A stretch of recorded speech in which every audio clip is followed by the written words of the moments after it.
Welcome to 360 Tamil. இன்னைக்கு இந்த வீடியோல கிரைம் பேட்ரோல்ல இருக்க ஒரு பர்டிகுலர் எபிசோடோட கதையை பத்தி தான் பார்க்க போறோம்.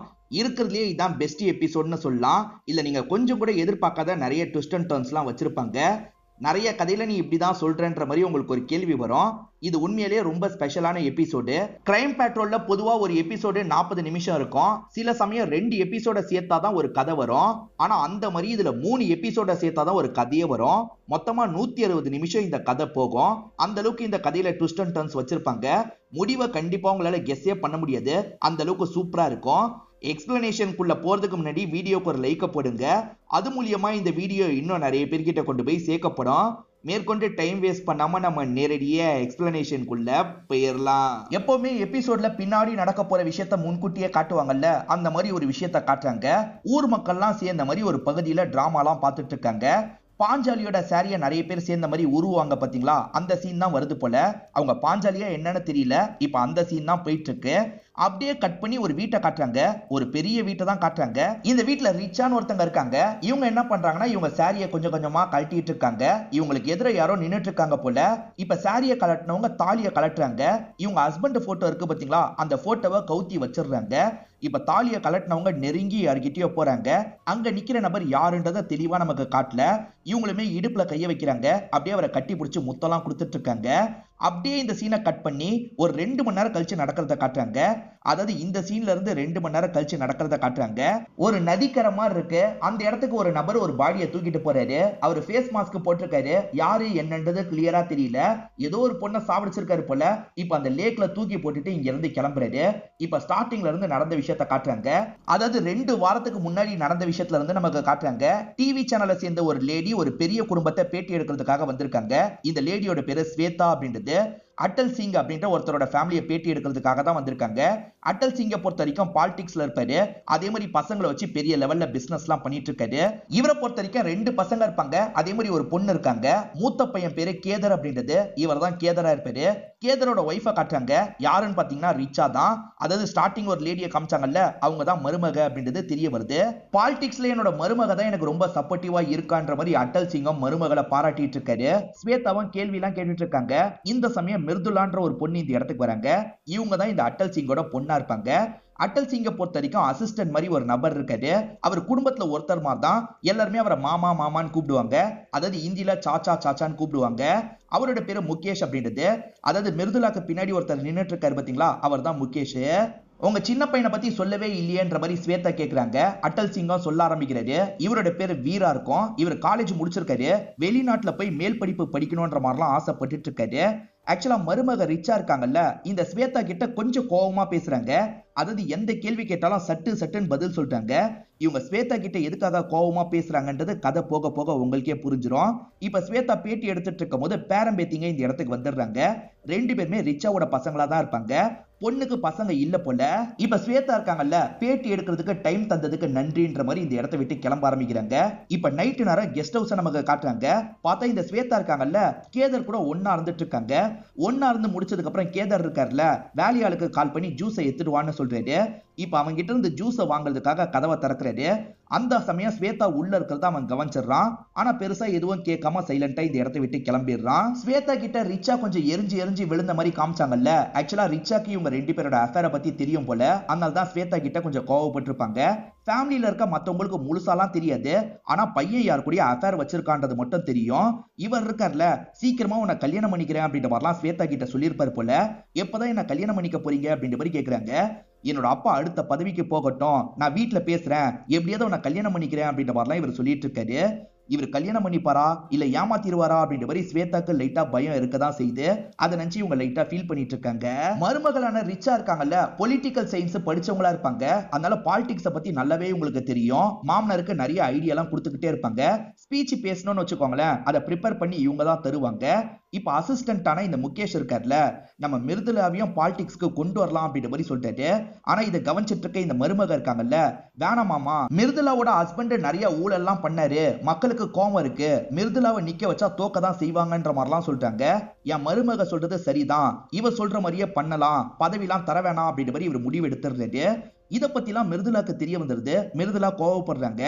ஆக்சுவலா சாச்சா கிட்ட பேச சொன்னதே இவங்களா தான் இருப்பாங்க. எப்படியாவது அப்பா கிட்ட சாமர்த்தியமா பேசி சீட்டு வாங்கிடலாம் நினைச்சேன், எதுக்காக கெடுத்தன்ற மாதிரி ரிச்சா மேலே இவங்க கோவப்பட்டு இருக்காங்க. நான் சொல்றதை கேளு, நீ நின்னா கட்சிக்கு கெட்ட பேர் ஏற்படும், அது மூலியமா உன்னோட அப்பாக்கு தான் பிரச்சனை அப்படின்ற மாதிரிலாம் சொல்லிட்டாங்க. அதெல்லாம் ஒன்னும் பிரச்சனை வராது, உன்னை விட பாலிடிக்ஸ் எனக்கு நல்லாவே தெரியும், நீ எல்லாம் படிச்சுட்டு வந்தவ, ஆனா நான் அப்பா பாலிடிக்ஸ் பண்றதை பார்த்து வளர்ந்தவ, எனக்கு நல்லாவே தெரியும்ன்ற மாதிரிலாம் கோவப்பட்டு இருக்காங்க. இவங்க ரெண்டு பேர் சண்டை போடுறத அம்மா பாக்குறாங்கல்ல, ரெண்டு பேருமே தேவையில்லாம சண்டை போடாதீங்க, பிரிஞ்சு போங்கன்ற மாதிரிலாம் சொல்றாங்க. இப்ப ரிச்சாவோட பையனை நமக்கு காட்டுறாங்க. நான் அட்டல் சிங்கோட பேரன், ஷூட் பண்ணிடுவேன்ற மாதிரிலாம் இவன் விளையாடிட்டு இருக்கான். சரி நம்மளே ஷூட் பண்ற மாதிரி பண்ணி பார்ப்போன்ற மாதிரி ஷூட் பண்றதுக்காக போறான். அதுக்குள்ள கரெக்டா இந்த இடத்துக்கு வீர் வந்து தடுத்துடுறாரு. டே இது பொம்மை கண்ணு இல்லடா, உண்மையான கண்ணு, கிளம்புன்ற மாதிரிலாம் அனுப்பி விடுறாரு. இப்ப கண்ணை பார்த்துட்டு இருக்கும் போது இந்த இடத்துக்கு ரிச்சா வந்துடுறாங்க. உங்க பையன் கொஞ்சம்னா அவனே ஷூட் பண்ணி இறந்து போயிருப்பான், கொஞ்சம் கவனமா பாத்துக்க கூடாதா அண்ணின்ற மாதிரிலாம் கேட்டுட்டு இருக்காரு. நான் மட்டும் தான் இந்த வீட்டுல பசங்களை பாத்துக்கணுமா, என் ஹஸ்பண்ட தானே பாத்துக்கணும், பாதி நேரம் வீட்லயே இருக்க மாட்டாரு, எப்ப பாரு ஏதாவது ஒரு பொண்ணு கூட இருக்காரு அப்படின்ற மாதிரிலாம் கோவப்படுறாங்க.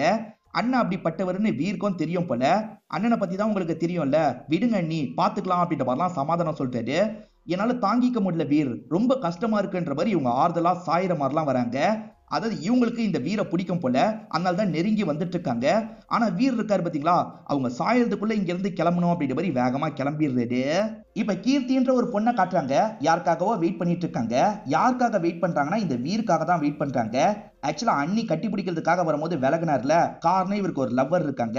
இப்ப லவ்வரை பார்க்க வந்ததுனால சந்தோஷப்படுறாரு. ஆனா லேட்டா வந்ததுனால லவ்வர் கோச்சுக்கிறாங்க. சாரின்ற மாதிரி அவங்க கிட்ட கெஞ்சிட்டு இருக்காரு. அவங்களுமே ஒரு ஸ்டேஜ்ல மன்னிச்சிடுறாங்க. இப்ப ரெண்டு பேருமே ஜாலியா பேசிட்டு இருக்காங்க. அப்ப இந்த இடத்துக்கு கார்ல இந்த ரிச்சா வந்துடுறாங்க. இவங்க ரெண்டு பேர் பேசிட்டு இருக்கிறத பார்த்து கோவப்படுறாங்க. சரி கிளம்பலான்ற மாதிரி சைலண்டா கார் எடுத்துட்டு கிளம்பிடுறாங்க. கொஞ்ச நேரத்துல வீர் கிளம்பிடுறாருல, அந்த பொண்ணுமே கிளம்பலாம் நடந்துட்டு இருக்கா. அப்ப திரும்பி இவங்க இந்த இடத்துக்கு வந்துடுறாங்க. வந்தவங்க இந்த பொண்ணு கிட்ட நேரடியா பேச ஆரம்பிக்கிறாங்க. ஓஹோ நீ தான் வீர் கூட பழகிட்டு இருக்கியா, நீ அந்த அளவுக்கு ஒன்னும் அழகா இல்லைன்ற மாதிரிலாம் இவங்க கொஞ்சம் தெனாவட்டா பேசிட்டு இருக்காங்க. இந்த பொண்ணுக்கு இவங்களை பார்க்கும் போதே பயமா இருக்கு. நான் வீட்டுக்கு போனோம், நான் கிளம்புறேன்ற மாதிரி வேகமா இங்க இருந்து நடக்க ஆரம்பிக்கிறா. ஆக்சுவலா இவங்க கூட ஒரு டிரைவர் வந்தாரு பாத்தீங்களா, அவருமே இந்த பொண்ணு நடந்து போயிட்டு இருக்கும் போது முறைச்சு ஒரு பார்வை பாக்குறாரு. இந்த பொண்ணு பயந்த மாதிரி வேகமா நடந்து கிளம்பிடுறா. இப்ப வீரு போனை யூஸ் பண்ணிக்கிட்டே கீழே இறங்கி வந்துட்டு இருக்காரு. அப்ப ஆர்த்தின்ற ஒரு பொண்ணு இந்த இடத்துக்கு வந்திருக்கா. ஆக்சுவலா சின்ன வயசுலயே ஆர்த்தியை தான் வீர் கல்யாணம் பண்ணிக்கிற மாதிரி பேசி முடிச்சிருப்பாங்க போல. இன்னைக்கு என்னோட அப்பா பேசுறதுக்காக வராருன்ற மாதிரிலாம் சொல்லிட்டு இருக்கா. இதை கேட்கிற ரிச்சாவோட முகமா மாறிடுது. ஏன்னா ரிச்சாக்கு வீரை பிடிச்சிருக்குல்ல, அதனால லைட்டா ஷாக் ஆகுறாங்க. இந்த ஆர்த்தியோட அப்பா பேரு சோமல் அப்படின்றது. இப்ப சோமல் வீட்டுக்கு வந்துடுறாரு.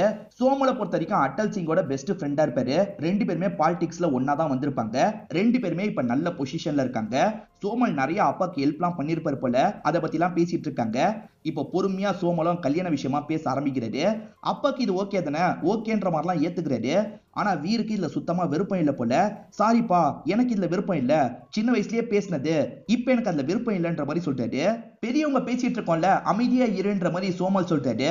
சேர்ந்து வாழ போறது நான் தானே அங்கிள், எனக்கு ஆர்த்தியை பிடிக்கல, சொல்றதை புரிஞ்சுக்கோங்க, எனக்கு இந்த கல்யாணத்துல விருப்பம் இல்லைன்ற மாதிரிலாம் திரும்ப திரும்ப பேசிட்டு இருக்காரு.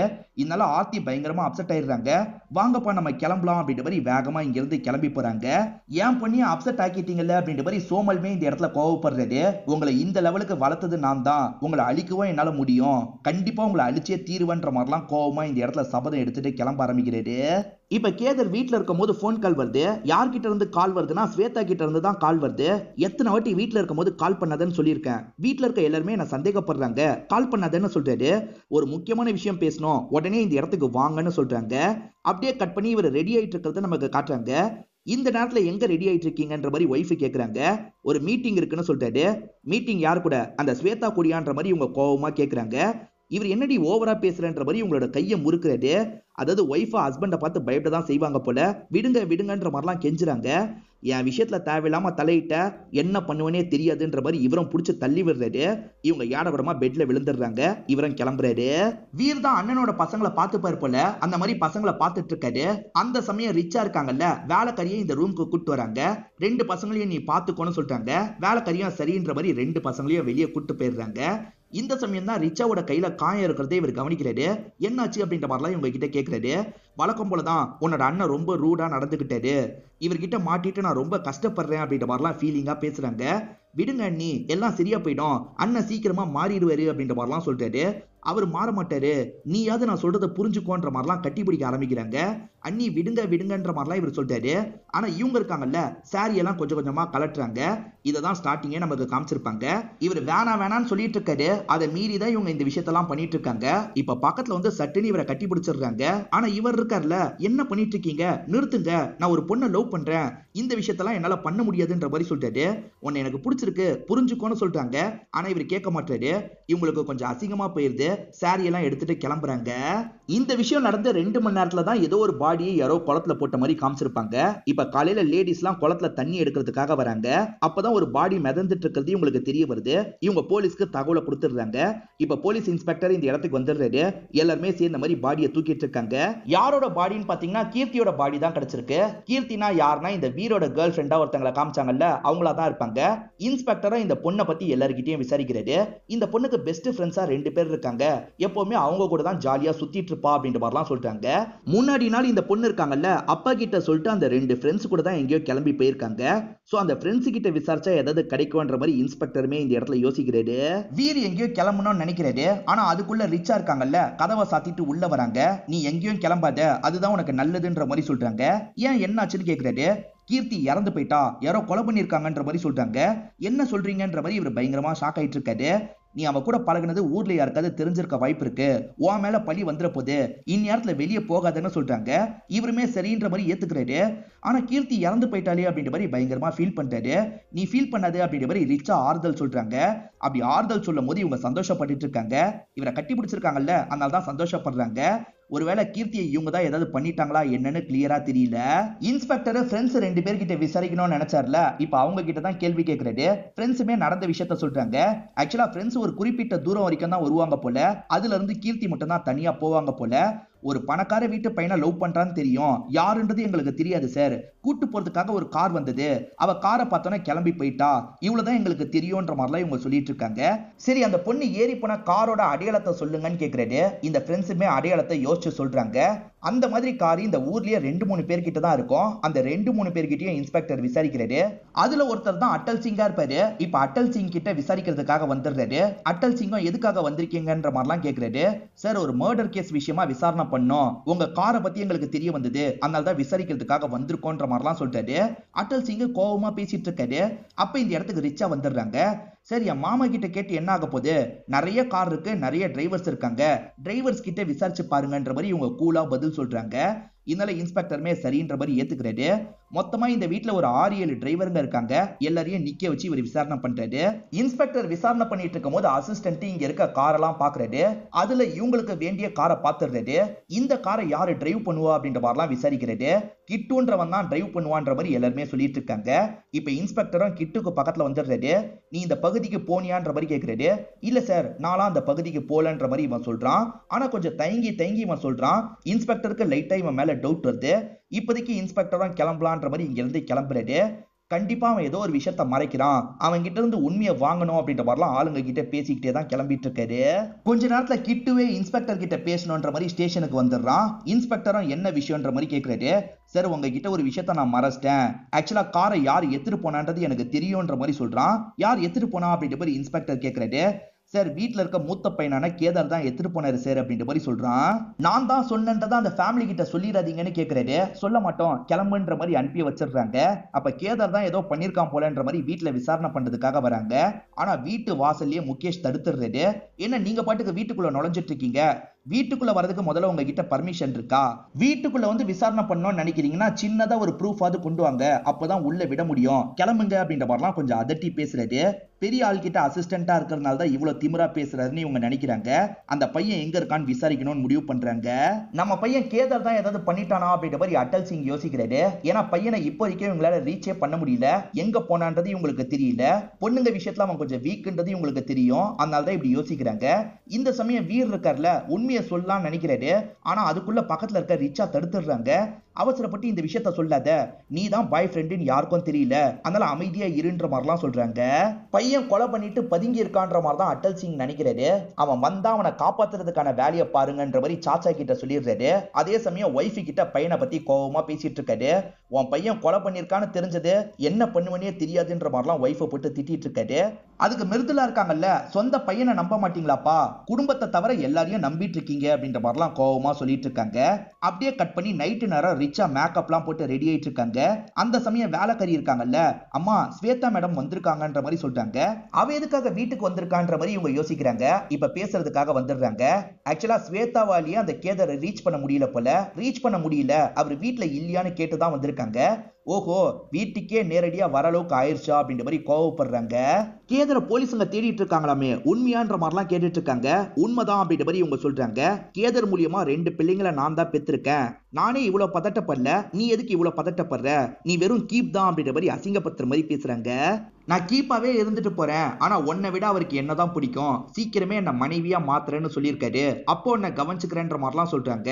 ஓஹோ, அந்த நிலைமைக்கு வேற வரலாம் நினைச்சிட்டு இருக்கியா, அப்படி ஒரு நிலைமை வந்ததுன்னா உன்னை சாவடிக்க கூட தயங்க மாட்டேன்ற மாதிரி ரிச்சா சொல்றாங்க. ஸ்வேதாவும் கோவமா இந்த இடத்தை விட்டு கிளம்புறாங்க. இப்ப காலையில சமயம் 2 ஃபார்மர்ஸ் வேலை பார்க்கறதுக்காக வயல் கிட்ட வந்துட்டு இருக்காங்க. பார்த்தா வயல்ல ஒரு பொண்ணு இறந்து போன மாதிரி கிடக்குறாங்க. அந்த பொண்ணோட பாடியை லாங்ல இருந்து பார்த்தே இவங்க ஷாக் ஆயிடுறாங்க. உடனே மத்தவங்க கிட்ட சொல்லணும்ன்ற மாதிரி சொல்றதுக்காக போயிடுறாங்க.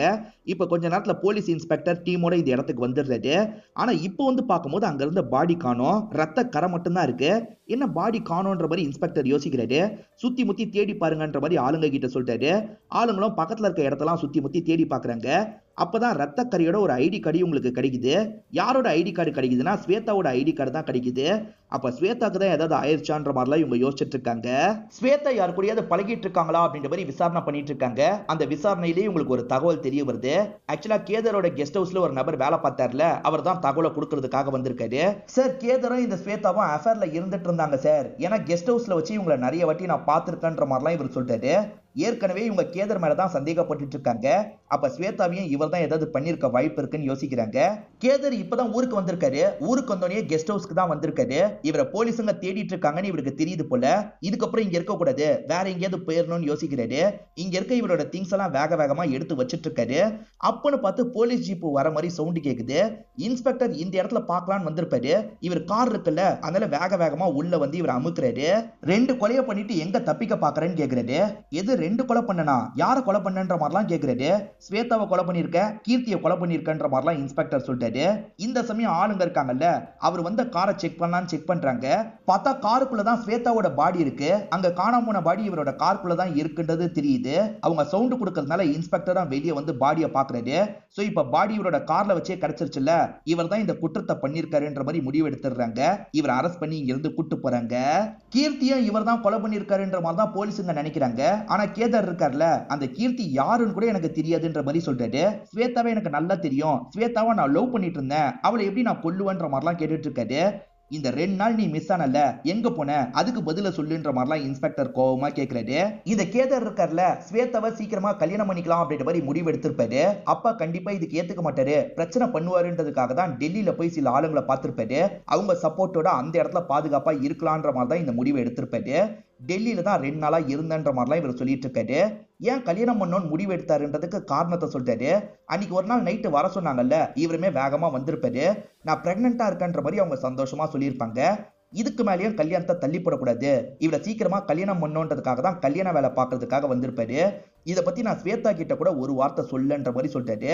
இவர் சொல்றதை இன்ஸ்பெக்டரால ஏத்துக்க முடியல. இவன் தான் கொலை பண்ணிட்டு நம்ம கிட்ட நாடகம் ஆடிட்டு இருக்கான்ற மாதிரி யோசிக்கிறாரு. இவரை கஸ்டடியில எடுக்கணும்ன்ற மாதிரிலாம் முடிவு பண்றாரு. அதே சமயம் இவர் மாட்டி இருக்கிறது அவங்களுக்கு தெரிய வந்துருது இல்ல, அவங்களுமே காப்பாத்துறதுக்கான முயற்சி எல்லாம் பண்ணிட்டு இருக்காங்க. ஆனா லாயர் எவ்வளவு வாதாடியும் காப்பாத்திருக்க முடிஞ்சிருக்காது. அவர் விசாரணை கைதியே இப்ப ஜெயிலுக்கு போயிடுறாரு. என் ஹஸ்பண்ட் ஜெயிலுக்கு போறாரான்ற மாதிரி ரிச்சா பயங்கரமா ஃபீல் பண்றாங்க. அழுதுகிட்டே மாடிக்கு ஓடி போறாங்க. நடிக்கிறாங்களா என்னன்னு தெரியல. இப்ப அப்பா சோகமா உக்காந்துடுறாரு. இப்ப அடுத்த முடிவெல்லாம் எடுக்கணும்ல, ஏன்னா கம்பெனியை அடுத்து யாரு ரன் பண்றது அப்படின்ற மாதிரி முடிவெல்லாம் எடுக்கணும். அதுக்கு என்ன பண்றது அப்படின்ற மாதிரிலாம் இவர் யோசிச்சுட்டு இருக்காரு. ரிச்சா ரொம்ப திறமையானவங்கன்றது இவருக்கு தெரியும்ல. ரிச்சா, நீ தான் உன்னோட ஹஸ்பண்ட் வேலையை இதுக்கப்புறம் கவனிச்சுக்கணும் அப்படின்ற மாதிரி சொல்லிட்டாரு. என்னதான் நான் கவனிச்சாலும் பசங்க கவனிச்சுக்கிற மாதிரி வராது மாமா, அதனால வீரை கவனிக்க விட்டா என்னன்ற மாதிரிலாம் இவங்க கேக்குறாங்க. ஆனா வீர் தான் மேல் படிப்புக்காக வெளிநாட்டுக்கு போக போறானே அப்படின்ற மாதிரி சாச்சா கேக்குறாரு. இவங்க இருக்காங்கல்ல, அதை விட இது முக்கியம் மாமா அப்படின்ற மாதிரி மாமாவோட மனசை மாத்துறாங்க. இப்ப அட்டல் சிங் இருக்காருல, பையனை உட்கார வச்சு பேசுறாரு. நீ தான் இதுக்கப்புறம் கம்பெனி பொறுப்பை பாத்துக்கணும்னு சொல்லிட்டாரு. என்னப்பா பேசிட்டு இருக்கீங்க, நான் மேல் படிப்புக்காக வெளியூருக்கு போக போறேன், நான் கிளம்பணும்பா அப்படின்ற மாதிரிலாம் சொல்லிட்டாரு. அப்பா சொன்னா கேப்பல, நீ தான் இதுக்கப்புறம் பாத்துக்கணும் அப்படின்ற மாதிரி சொல்லிட்டாரு. வேற வழி இல்லாம கடைசியில இவருமே இந்த இடத்துல ஏத்துக்கிறாரு. இதுக்கப்புறம் வீர் வெளிநாட்டுக்கு போக மாட்டான், இங்கேயே தான் இருப்பான்ற மாதிரி பயங்கரமா ரிச்சா சந்தோஷப்பட்டு இருக்காங்க. ரிச்சா தான் முடிவு எடுத்திருக்காங்கன்றது மிர்துலாக்கு தெரிய வந்துருது. எங்க குடும்பத்துல நீ தான் நிறைய முடிவு எடுக்கிறல்ல, ரொம்ப ஆடாத, இந்த ஆட்டம் ரொம்ப நாளைக்கு நீடிக்காது அப்படின்ற மாதிரிலாம் சொல்றாங்க. அதையும் தான் பாப்புமேன்ற மாதிரி ரிச்சா தனாவட்டா பேசுறாங்க. மிர்துலா கோவப்பட்டு இங்க இருந்து கிளம்பி போயிடுறாங்க.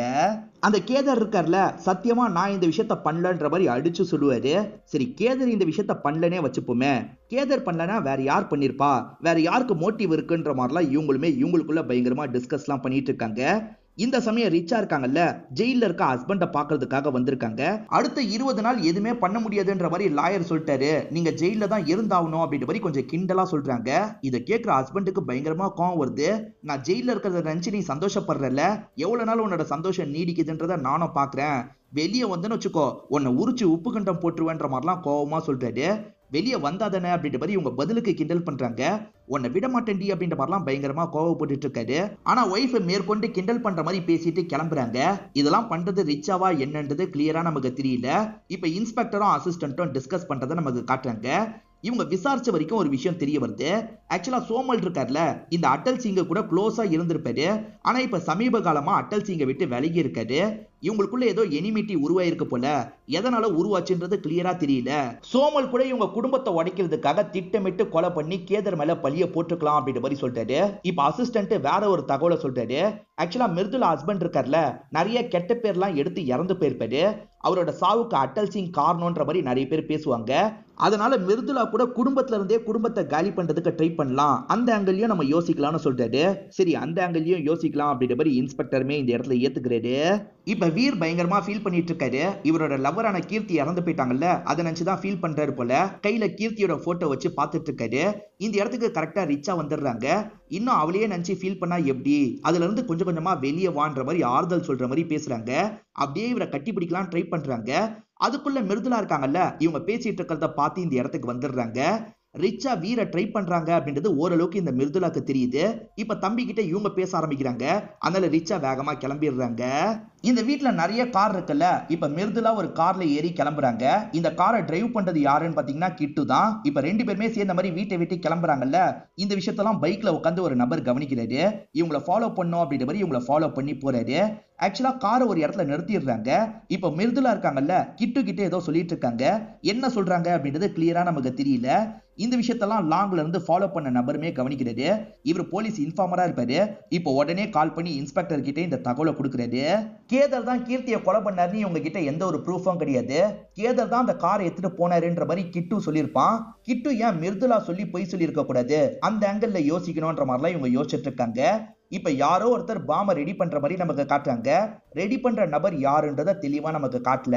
அட்டல் சிங்கை பொறுத்த வரைக்கும் ரெண்டாவது பையனா அந்த பதவிக்கு கொண்டு வரணும்னு முடிவு பண்ணாரு பாத்தீங்களா, அதனால எல்லார்கிட்டயும் ஒரு மைக்கெல்லாம் அமைச்சு பேசிட்டு இருக்காரு. இப்படி பேசிட்டு இருக்கும் போது திடீர்னு இந்த ஸ்டேஜே வெடிச்சு சதறுது. யாரோ இந்த இடத்துல பாம வச்சிருக்காங்க போல. முதல்ல இந்த சாச்சா தான் கண்முடிக்கிறாரு. ரெண்டு பேருக்கும் என்னாச்சுன்னு பாக்குறாரு. ரெண்டு பேருமே ரொம்ப சீரியஸான கண்டிஷன்ல இருக்காங்க. இப்ப ஆம்புலன்ஸ்லாம் வந்து இவங்க ரெண்டு பேரையும் தூக்கிட்டு போகுது. இந்த விபத்தை பத்தி வீட்டுல இருக்க லேடிஸ்க்குலாம் தெரிய வந்துருது. மொத்தமா இந்த இடத்துக்கு கிளம்பி வந்துடுறாங்க. இப்ப டாக்டர் வெளியே வராரு. என்னாச்சு ஏதாச்சுன்னு கேக்குறாங்க. அப்பா ரொம்ப சீரியஸான கண்டிஷன்ல இருக்காரு, ஆனா வீரு ஓரளவுக்கு பரவாயில்ல, அவர் சரியாயிட்டாரு அப்படின்ற மாதிரிலாம் சொல்றாரு. இப்ப வெடிச்ச இடத்துக்கு ஆளுங்கெல்லாம் வந்துடுறாங்க. என்ன மாதிரியான பாம்பை வச்சிருக்காங்க, எந்த பகுதியில வச்சிருக்காங்க அப்படின்ற மாதிரிலாம் இவங்க அனலைஸ் பண்ணி பார்த்துட்டு இருக்காங்க. ஆக்சுவலா அப்பா சீரியஸான கண்டிஷன்ல இருக்காருல, இப்ப எல்லாருமே அப்பாவை பாக்குறதுக்காக வந்திருக்காங்க. அப்பா பேசுற நிலைமையில கூட இல்ல. ஓரளவுக்கு தானே வீருக்கு அடிபட்டது. இப்ப வீரோ நொண்டி நொண்டி இந்த இடத்துக்கு வராரு. அப்பாவோட கண்டிஷனை பார்த்து பயங்கரமா ஃபீல் பண்றாரு. இப்பதான் சோமல் இந்த இடத்துக்கு பொக்கேவோட வந்துட்டு இருக்காரு.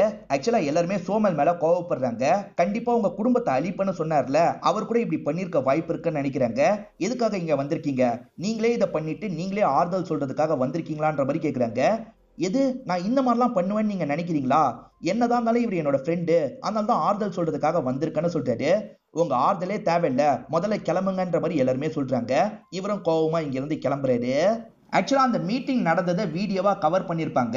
அதோட ஃபுட்டேஜை பார்க்கலான்ற மாதிரி இன்ஸ்பெக்டரும் அசிஸ்டன்ட்டும் பார்க்க ஆரம்பிக்கிறாங்க. ஆக்சுவலா கிட்டு அந்த இடத்துக்கு வந்திருக்கான். ஸ்டேஜுக்கு பின்னாடி போயிருக்கான். எதையோ வச்சுட்டு கிளம்பியிருக்கான். ஸோ கிட்டு தான் பாம்பை வச்சிருக்கான்றதை இவங்க கன்ஃபார்ம் பண்ணிடுறாங்க. கடைசியா கிட்டு கிட்ட மிருதுலா தான் ஏதோ பேசியிருக்காங்க. ஏன் இதை பத்தி பேசியிருக்க கூடாது? மிருதுலா தான் அந்த குடும்பத்துல இருந்தே குடும்பத்தை அழிக்கிறதுக்கு ட்ரை பண்றாங்க போல. அவங்க ஹஸ்பண்ட் இறந்து போனதுல மர்மம் இருக்கு, அதனால தான் இப்படி பண்றாங்க போலன்னு யோசிக்கிறாங்க. அப்பா ஹாஸ்பிட்டல்ல ரொம்ப சீரியஸா இருக்காருல்ல, இப்ப அப்பா செய்ய வேண்டிய எல்லா வேலையும் மிருதுலா தான் இந்த இடத்துல செஞ்சுட்டு இருக்காங்க. பேச வேண்டியவங்க கிட்ட பேசிட்டு இருக்காங்க. சைன் போட வேண்டிய இடத்துல சைன்லாம் போட்டுட்டு இருக்காங்க. பசங்க 2 பேரும் ஆக்டிவா இல்லல்ல, அதனால தான் மிருதுலா இந்த விஷயத்த பண்ணிட்டு இருக்காங்க. இதெல்லாம் ரிச்சாக்கு சுத்தமா பிடிக்க மாட்டேங்குது.